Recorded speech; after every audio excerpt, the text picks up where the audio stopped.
Hello everyone, good morning. फिर से स्वागत है आपका डेली विकाब शो में और मैं अदिति रस्तोगी आज फिर से इस डेली विकाब शो में आपके लिए लेकर आई हूँ बहुत ही मज़ेदार एंटोनिम सिनोनियम्स, जिन सारे वर्ड्स को हम यहाँ पर डिस्कस करने वाले हैं। अच्छा दोस्तों, एंटोनिम सिनोनियम्स से स्टार्ट करने से पहले मैं आपको बता दूं कि लास्ट टाइम मैंने आपको एक होमवर्क दिया था। वो होमवर्क क्या था? वो होमवर्क ये था कि आपको एक वर्ड है डेलिमिनेशन, तो डेलिमिनेशन का आपको क्या बताना था? मीनिंग बताना था, प्रोनाउंसिएशन बताना था, ये बताना था कि ये कौन सी पार्ट ऑफ स्पीच है, ये बताना था कि इसके सिनोनियम्स क्या होंगे, एंटोनियम्स क्या होंगे, और यूसेज इन अ सेंटेंस, मतलब आपको इसका एक सेंटेंस भी लिखना था। तो आपने होमवर्क कर लिया, कमेंट्स में बहुत सारे आंसर्स भी दिए हैं, तो चलिए उसका आंसर मैं भी आपको बता देती हूँ। काफ़ी सारे स्टूडेंट्स का आंसर मुझे बिल्कुल सही लगा, तो अब मैं भी आपको बता देती हूँ कि इसका आंसर क्या होना चाहिए। तो चलिए हम पढ़ लेते हैं कि डेलिमिनेशन का मीनिंग और प्रोनाउंसिएशन, ये सारी चीज़ें क्या होंगी। तो देखिए उसका प्रोनाउंसिएशन है डेलिमेशन, ठीक है, डेलिमिनेशन, ये इसका प्रोनाउंसिएशन हो जाएगा। नाउन, ये एक नाउन है। इसका सिनोनियम्स क्या हो जाएंगे? बॉर्डर, बाउंड्री, लिमिट, तो ये इसके सिनोनियम्स हो सकते हैं। एंटोनियम्स फ्रीडम, लिबरेशन, मतलब जब आपको किसी चीज़ की कोई एक बाउंड्री नहीं होती, एक लिमिट नहीं होती, आप कुछ भी कितना भी कर सकते हैं, तो एक फ्रीडम होना, लिबरेशन हो, ये इसके एंटोनियम्स हो जाते हैं। इमेज आप इस तरह से देख सकते हैं, जब एक लाइन होती है, एक लिमिट होती है, तो वो होता है डेलिमिनेशन। नाउ इसका यूसेज क्या हो सकता है सेंटेंस का? The matter of delimitation needs the two countries to negotiate. जो डेलिमिनेशन है वो चाहिए कि दो कंट्रीज आपस में बैठकर समझौता करें, नेगोशिएट करें, बार्गेन करें, थोड़ी बहुत नेगोशिएशन करें और ये सारे मामले को सुलझाएं। ठीक है। नाउ अब सबसे पहला वर्ड हम आज का पढ़ते हैं। ये सारे वर्ड्स आपको हेल्प आउट करते हैं आपके किसी भी कॉम्पिटिटिव एग्जाम की प्रिपरेशन करने में। तो सबसे पहले अगर यहाँ पे देखें आप एक वर्ड, तो वर्ड आ जाता है इलिसिट। इलिसिट, अब ये इलिसिट क्या होता है? आपने एक वर्ड सुना होगा इलीगल, है ना। तो देखो इससे भी पहले मैं आपको एक वर्ड बता दूं, आपने सुना होगा इल। इल का मतलब क्या होता है? बीमार होना। तो इल से ही वर्ड क्या बनता है? इलिसिट। मतलब यहाँ से आप एक बात तो जान सकते हैं कि ये वर्ड कुछ ना कुछ नेगेटिविटी को दर्शाता है। तो इलिसिट, इलिसिट से आप इलीगल याद कर सकते हैं। तो ये एक एडजेक्टिव है और इसके सिनोनिम्स क्या हो जाएंगे? इलीगल, अनलॉफुल, इलेजिटिमेट, प्रोहिबिटेड, तो ये इसके सिनोनिम्स हो जाते हैं। और इसके एंटोनियम क्या हो जाएंगे? लीगल, लेजिटिमेट, लॉफुल, नॉबल, तो ये इसके एंटोनियम्स हो जाते हैं। बोले तो ऑपोजिट शब्द हो जाते हैं, वर्ड्स हो जाते हैं, सॉरी। अब देखिए शब्द और वर्ड्स वैसे एक ही है। यहाँ पर अगर आप इमेज में देखें तो आप पैसा कमा रहे हैं, बहुत ज़्यादा पैसा कमा रहे हैं, लेकिन चुपचाप। तो चुपचाप इन द सेंस कि मतलब आप कुछ तो गड़बड़ है दया, मतलब कुछ तो ऐसा कर रहे हैं जो पैसा कमाना, पैसे कमाने जैसा नहीं है। मतलब वहाँ पर पैसा तो कमाया जा रहा है लेकिन वो किसी गलत मतलब, तभी आप उनको क्या कर दे रहे हैं? मुंह पर ताला लगा दे रहे हैं। तो इसका यूसेज इन अ सेंटेंस क्या होगा? Rupam was arrested for trading of some illicit product. कोई ना कोई इलिसिट प्रोडक्ट है जिसकी वो ट्रेडिंग कर रहा था, बोले तो स्मगलिंग भी कर सकता है, जिसके लिए उसको अरेस्ट कर लिया गया। तो इलिसिट का मतलब क्या हो जाएगा? इलीगल। तो इल से आप याद रखेंगे बीमार होना।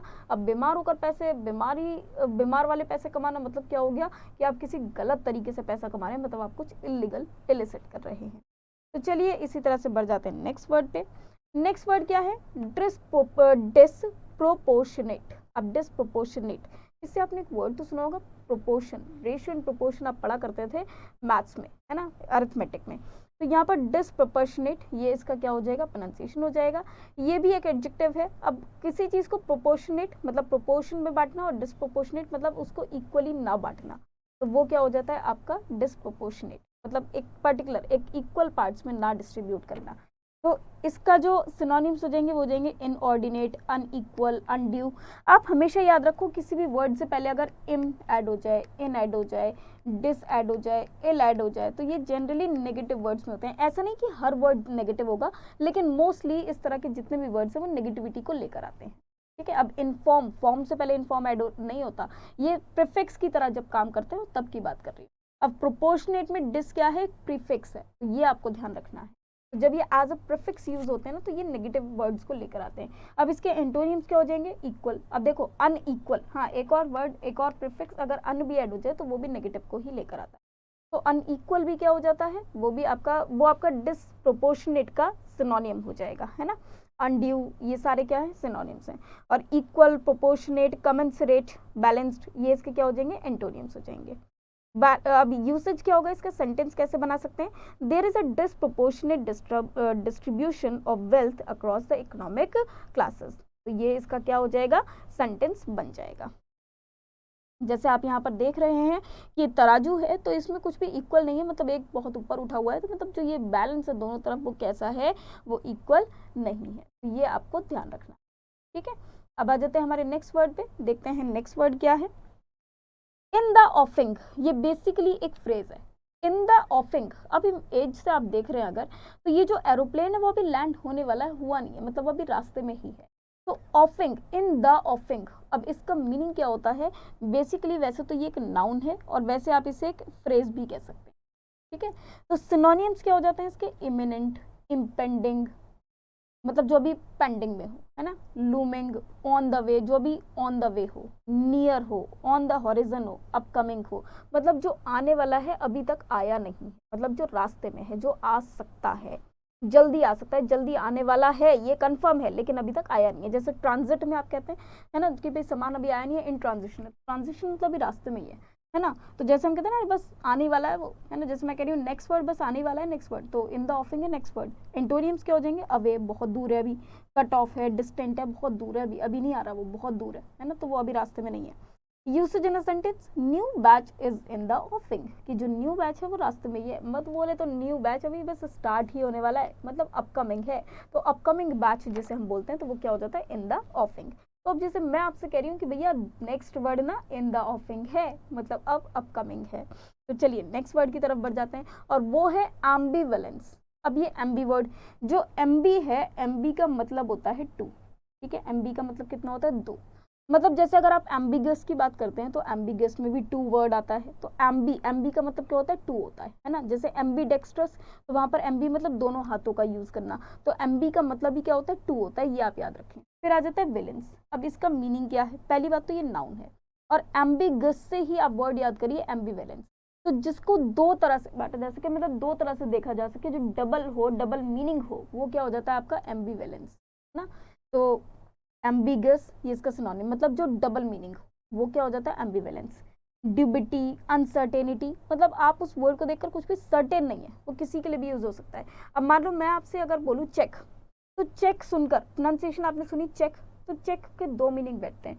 एक तो चेक वो जो आप देते हैं किसी को, अपना ब्लैंक चेक दे देते हैं ना साइन करके, तो वो वाला चेक, और एक चेक मतलब किसी चीज़ को राइट, मतलब देखना कि भाई सारी चीज़ें सही है या नहीं, चेक करना। और जैसे कॉपी चेक करना मतलब उसको जांचना, तो चेक के अलग अलग वर्ड हो सकते हैं, तो वो क्या, उसके डबल मीनिंग। राइट है तो राइट के भी डबल मीनिंग हो सकते हैं। अगर मान लो अगर आप राइट एंगल के लिए बोल रहे हो तो राइट एंगल्ड हो जाता है, अगर राइट आप सही के लिए बोले तो सही हो जाता है, और अगर आप राइट टर्न के लिए बोलते हो तो टर्न हो जाता है। तो राइट के भी डिफरेंट मीनिंग्स हो सकते हैं। तो वहां पर भी हर एक वर्ड का जब एक मीनिंग नहीं दो दो मीनिंग होते हैं, वो क्या हो जाता है, आपका एम्बिवेलेंस हो जाता है। इक्विवोकेशन, ये भी इसका सिनोनिम होगा। Antonym, certainty. अब देखो वहां पर तो आप अनसर्टेन है शब्द को लेकर, लेकिन सर्टेनिटी मतलब अगर कोई ऐसा वर्ड है जो उसका मतलब बस वही है, तो वो क्या हो जाएगा, आपका एंटोनियम हो जाएगा। जैसे अगर मैंने कहा करेक्ट, तो करेक्ट में आप समझ जाओगे, करेक्ट में मतलब सही की बात हो रही है, किसी और चीज की बात नहीं हो रही। क्लैरिटी, अनएम्बिगस, मतलब जो अनएम्बिगस ना हो। Usage in a sentence, use क्या होगा सेंटेंस में, there was ambivalence in his acceptance of the invitation, मतलब उसके उसने एक्सेप्ट तो कर लिया इनविटेशन को, लेकिन उसमें अभी भी एम्बिवेलेंस है, मतलब कर भी सकता है नहीं भी, वो अभी भी उसमें डबल मीनिंग बातें कर रहा है। मुझे नहीं लगता कि वो क्या करेगा, वो एक क्लियर जवाब नहीं दे पा रहा है ना, तो अभी तक कोई क्लियर उसका है नहीं। क्लिंटल, अब इससे एक वर्ड आप याद रखो, क्लाइंट। तो क्लाइंट को ही क्या बोला जाता है, क्लिंटल बोला जाता है ना, क्लाइंटल नाउन है ये एक। क्लाइंट, पेट्रॉन, कस्टमर, तो ये जो क्लाइंट्स होते हैं, पेट्रॉन होते हैं, कस्टमर्स होते हैं, कंज्यूमर्स होते हैं, इनको ही क्या बोला जाता है, क्लाइंटल बोला जाता है ना। तो जैसे क्लाइंटेल और क्लाइंट, इससे एक वर्ड याद कर लो कि दोनों सेम है। एंटोनियम्स, ओनर, लीडर, मैनेजर, तो ये एंटोनियम्स हो गए। Usage in a sentence, Manmohan Tiwari is going to London to meet his clientele, तो मनमोहन तिवारी कहाँ जा रहे हैं, लंदन जा रहे हैं, क्या करने जा रहे हैं भैया, मीटिंग करने जा रहे हैं अपने क्लाइंटेल के साथ। क्या बात है ना। तो अब एक आ जाता है नीश। नीश क्या होता है, नीच, इसे बेसिकली निच बोलते हैं हम। अब ये कैसे आप याद रख सकते हैं, पहली बात तो ये नाउन और एडजेक्टिव दोनों की तरह यूज होता है। निच देखो बेसिकली होता क्या है, अगर मान लीजिए कहीं पर जॉब है, मतलब वहां पर वैकेंसी है, मतलब कहते हैं ना जॉब निकली हुई है मतलब वैकेंसी है, तो वैकेंसी का मतलब क्या होता है, खाली। अगर कोई एक ऐसी प्लेस है जो कि होल है, तो वहां से एंट्री हो सकती है, लेकिन वो होल मतलब एम्प्टी जगह है, तो उसको क्या बोला जाता है, निच बोला जाता है। तो कॉर्नर, रेसेस, रेसेस कैसे कहते हैं, क्विक इंटरप्शन, जैसे दो ऐसे टाइम चल रहे होते तो बीच का जो खाली वक्त होता है उसके लिए क्या यूज करते हैं, रेसेस यूज करते हैं। टाइम टेबल में आपने देखा होगा ना। पोजीशन, तो ये एक तरह की पोजीशन जो कि खाली है, एम्प्टी है। वोकेशन, जॉब, हॉलो, तो जो कहीं पर होल है, हॉलो जगह है, उसके लिए क्या बोला जाता है, निच बोला जाता है, वो निच होती है। और क्लोजर, जब इसको बंद कर दिया जाए, गेट लगाकर बंद कर दिया जाए, मतलब वैकेंसी को क्लोज कर दिया जाए, तो वो क्या हो जाता है, क्लोजर हो जाता है।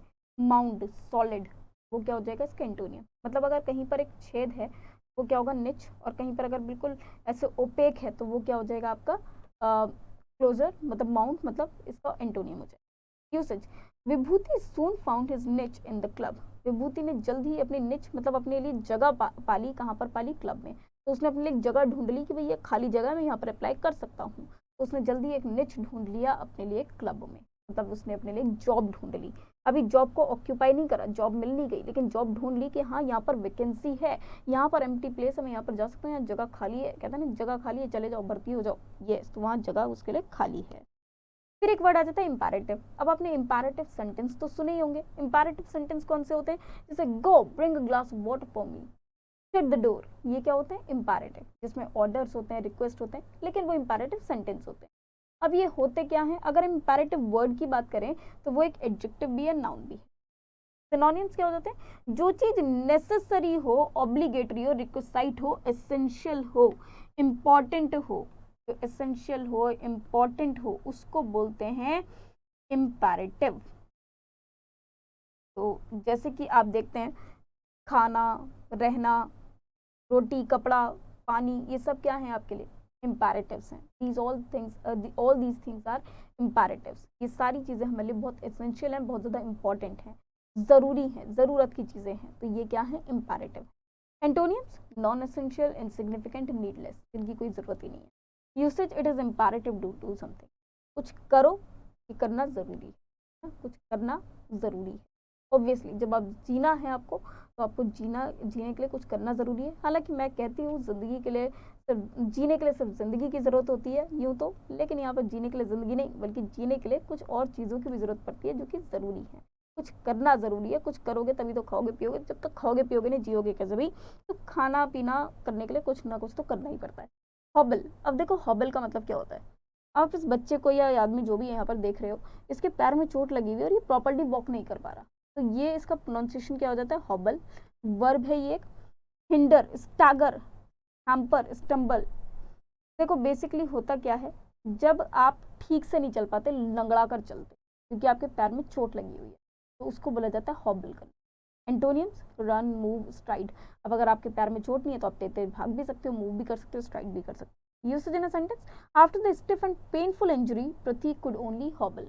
जब स्टिफ और पेनफुल इंजरी उसके पैर में हो गई, उसके बाद वो बेचारा सिर्फ और सिर्फ हॉबल ही कर सकता था। पॉसिटी, पॉसिटी क्या होता है, पॉसिटी होता है जब किसी चीज की लैक, कमी हो ना। पॉसिटी, स्कार्सिटी, पॉसिटी से आप वर्ड क्या लर्न कर सकते हैं, स्कार्सिटी। तो जब किसी चीज की लैक हो, किसी चीज की कमी हो, पॉज, जिसमें पॉज लग गया हो, पॉज मतलब जिसमें रुकावट लग गई हो, जब किसी चीज की कमी होगी तभी तो उस पर रुकावट लग जाएगी, तो पॉज तो होता है रुकावट लग जाना। पॉसिटी मतलब पॉ के जैसा, पॉज के होने के जैसा, तो वो क्या होता है, पॉसिटी। तो जहां पर रुकावट लग गई हो, जहां पर कमी हो किसी चीज, तो वो हो जाता है पॉसिटी, मतलब लैक ऑफ समथिंग। इनसफिशियंसी हो, डर्थ हो, स्कार्सिटी हो, लैक ऑफ समथिंग हो, तो वो क्या हो जाता है, पॉसिटी। एंटोनियम्स, प्लेथोरा, अबंडेंस, प्लेंटी। जब बहुत सारी चीज़ें हों, बहुत ज़्यादा अबंडेंट में हो, प्लेथोरा हो किसी चीज़ का, बहुत ज़्यादा मात्रा में कोई चीज़ हो, तो वो क्या हो जाता है, उसका एंटोनियम बन जाएगा। Usage in a sentence, there is a positive water in many areas of this earth. Earth के बहुत से हिस्सों में अभी भी पॉसिटी है वाटर की, मतलब कमी है पानी की। प्रोटोकॉल, अब आप कहते हैं ना कि कोई भी चीज़ किसी प्रोटोकॉल से फॉलो करना चाहिए। प्रोटोकॉल मतलब कोई ना कोई रूल्स होते हैं, हर कंपनी के, हर जगह के एक रूल्स होते हैं जिनको आपको फॉलो करना होता है, वो होते हैं प्रोटोकॉल। जैसे आप यहाँ देख पा रहे हैं कुछ रूल्स लिखे हुए हैं कि भाई इनको आपको फॉलो करना पड़ेगा, प्रोटोकॉल तो भैया फॉलो करना पड़ेगा। नाउन है ये, और इसके सिनोनिम्स क्या हो सकते हैं, एटिक, एटिकेट, जैसे हम बोलते हैं ना एटिकेट्स, कन्वेंशन, ट्रीटी, डेकोरम, तो ये क्या हो जाता है इसके synonyms. Antonym, crudeness, disagreement, lawlessness, ये इसके एंटोनियम हो जाएंगे। Usage in a sentence, it was imperative to follow the protocols to ensure safe passage.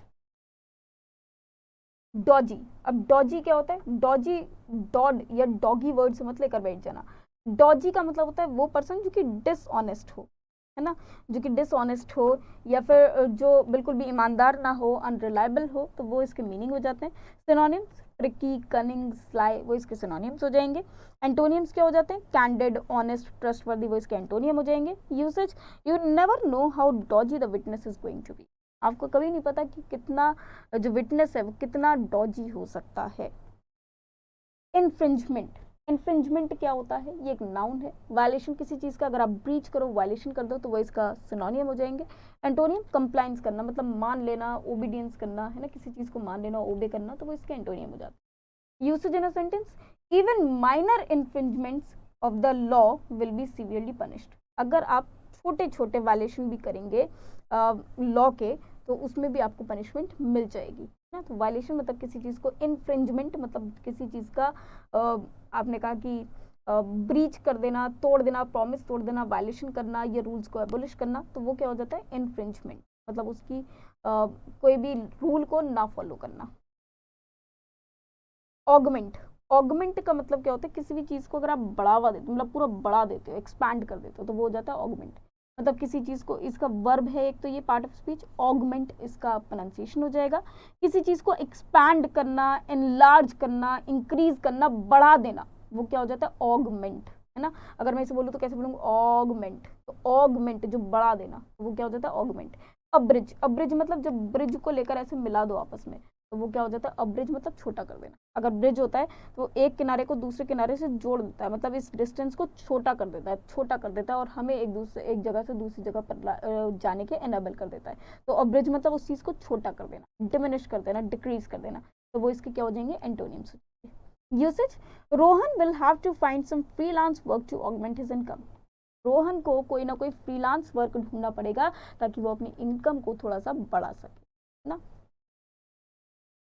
Substantial, substantial मतलब भारी मात्रा में, जब आपके पास कोई चीज़ बहुत ज़्यादा मात्रा में हो तो वो होता है सब्सटेंशियल, है ना। सब्सटेंशियल मतलब जब आपके पास सब्सट्रैक्शन के लिए ना हो, बल्कि क्या हो, काफ़ी चीज़ें हों और एडिशन में, और उसका सब्सटेंशियल मतलब उसे आप कम भी कर सको, है ना।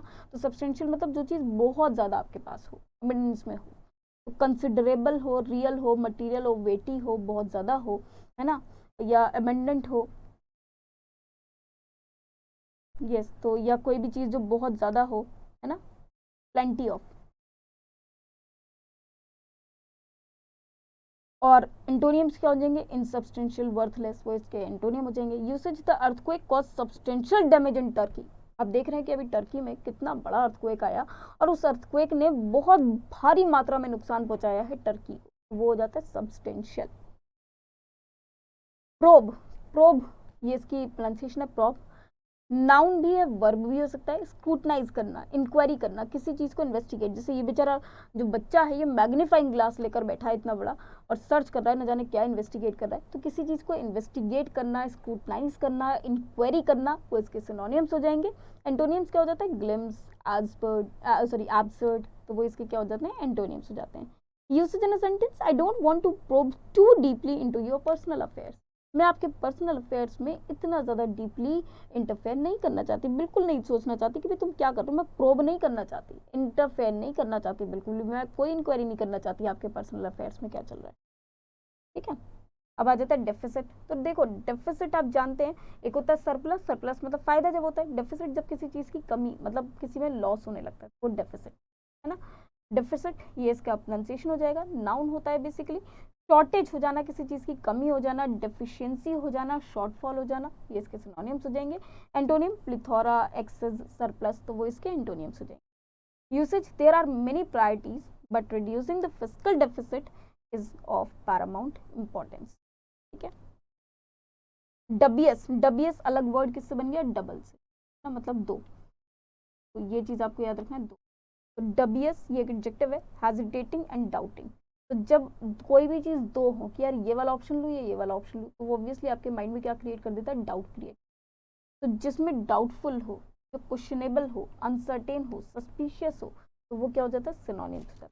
एंटोनियम, सर्टेन, श्योर, कॉन्फिडेंट, जब आपको पता है एक ही ऑप्शन तो भाई इसी पे जाना है, तो आप वो उसके एंटोनियम हो जाएंगे। Usage in a sentence, the firm was accused of dubious account practice. जो फर्म है वो अक्यूज्ड ऑफ डबियस अकाउंट, मतलब इसमें ना दो तरह के अकाउंट चल रहे हैं इसमें।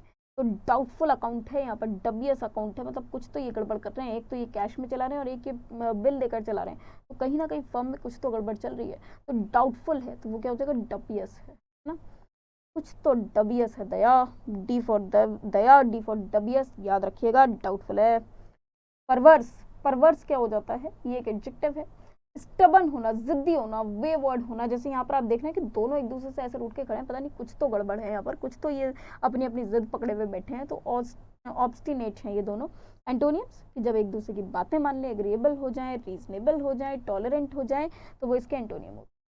ठीक है, तो भगवान करे आप लोग जो फ्रेंड्स हैं वो आपस में कैसे रहें, हमेशा परवर्स कभी ना हो, वो हमेशा एग्रीएबल रहें, रीजनेबल रहें, टॉलरेंट रहें। Usage in a sentence, the war incited a number of परवर्स activities. जो वॉर है उसने और ज्यादा इंसाइट मतलब इंस्टिगेट कर दिया किसको, नंबर ऑफ परवर्स प्रैक्टिसेस को। यस, तो अब आ जाते हैं होमवर्क वाले वर्ड पे। तो आपका होमवर्क का वर्ड है सफीट, सफीट। अब इसका ये एक्चुअल प्रोनाउंसिएशन क्या होगा ये आपको बताना है। ये कौन सा पार्ट ऑफ स्पीच है, क्या इसका मीनिंग हो सकता है, क्या सिनोनिम्स और एंटोनियम्स हो सकते हैं, इसका यूसेज क्या हो सकता है सेंटेंस में, ये भी आपको बताना है। साथ ही साथ आपको बताना है कि इसमें कौन सी इमेज है जो मैं इससे रिलेट कर सकती हूँ। तो इसे आपको पूरा करके लाना है और नेक्स्ट क्लास में हम मिलेंगे फिर से इस वर्ड के साथ, जो मैं पहले आपको होमवर्क का वर्ड दिखाऊंगी कि इसका क्या होना चाहिए, और फिर आपको बाकी के वर्ड्स भी लर्न करने में हेल्प करूंगी। चलिए मिलते हैं नेक्स्ट क्लास में, जब तक के लिए बाय बाय, टेक केयर, जय हिंद।